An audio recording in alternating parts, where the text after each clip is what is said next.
Education versus the U.S. by Mason Robson, Hayden, Steder, and Lenny Hricz. Educational issues within the U.S. It is systemic and rigid in structure. The starting salary for educators is horrible. It is based on letter grades, and it follows a work more, study harder, and live less ethic. Examples of educational success in other countries, such as Finland, where they start school later, around 9 o'clock instead of our 7 o'clock, which helps kids be more awake and ready to go. They have higher pay and experience in their teachers because they have to have a master's degree before they can even start teaching in Finland.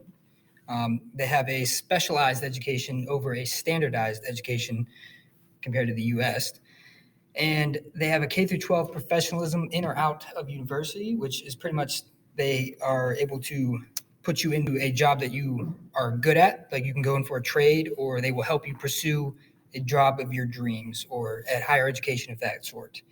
And off to Lenny for a couple solutions to some of the educational shortcomings in America.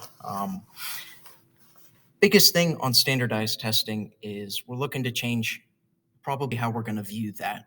For the most part, it's a grid. It's a very basic system to try to guess on who's going to be ready for college, who's not going to be ready for college. And it's not necessarily something that exists in other countries. It's not a very normal sort of test, and it's not a very fair sort of test. So we definitely love to get the ball rolling on changing the viewpoint there.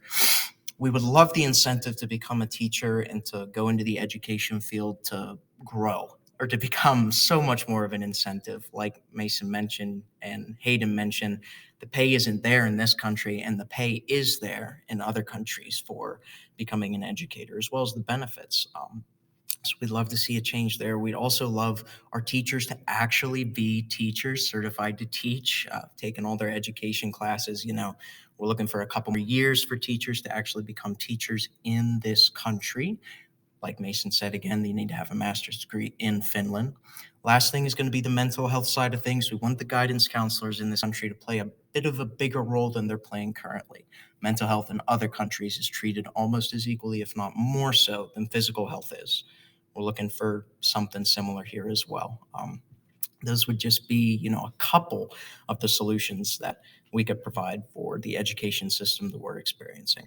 This has been Education versus the U.S. with Hayden, Mason, and Lenny. Thank you.